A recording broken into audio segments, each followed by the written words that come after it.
ডিসেম্বরেই ঘোষণা হতে যাচ্ছে ত্রয়োদশ জাতীয় সংসদ নির্বাচনের তফসিল। নির্বাচনের আগ মুহূর্তে ৩০০ আসনের মধ্যে ২৩৭টি আসনে সম্ভাব্য প্রার্থীর নাম প্রকাশ করেছে বাংলাদেশ জাতীয়তাবাদী দল বিএনপি। তবে জোটগত সমঝোতার কারণে ৬৩টি আসন এখনো খালি রাখা হয়েছে।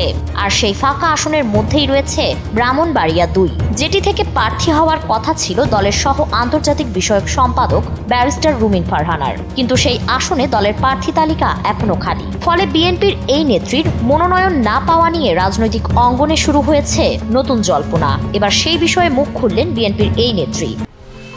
10 বছরের যাত্রা তো কেবলই শুরু। একসাথে গ্রো করার এই জার্নি চলুক আগামীতেও। পাঠাও 10 years of growing with you। সোমবার একটি বেসরকারি টিভি চ্যানেলকে দেওয়া সাক্ষাৎকারে রুমিন ফারহানা জানিয়েছেন, তার মনোনয়ন বাতিল করা হয়নি, বরং এটি আপাতত অন হোল্ড বা স্থগিত অবস্থায় রয়েছে। তিনি বলেন, এখনো জোটগত আলোচনা চলছে। বিএনপির দীর্ঘদিনের সহযোগী দলগুলোর পাশাপাশি নতুন কিছু দলের সঙ্গেও আসন ভাগাভাগি নিয়ে আলোচনা করছে।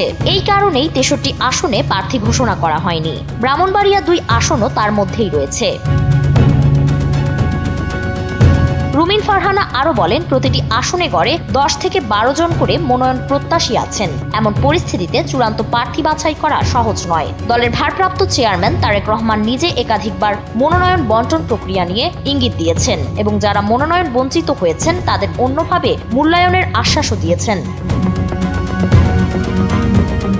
মনোনয়ন না পেয়ে কিছু নেতাকর্মীর বিক্ষোভ প্রসঙ্গে তিনি বলেন, বড় দলে প্রার্থীর সংখ্যা বেশি থাকাটা স্বাভাবিক। মনোনয়ন না পেলে মন খারাপ হওয়াটাও স্বাভাবিক। তবে এই আবেগকে আমি শ্রদ্ধা করি। আশা করি এই পরিস্থিতি দীর্ঘস্থায়ী হবে না, দ্রুতই এর সমাধান আসবে।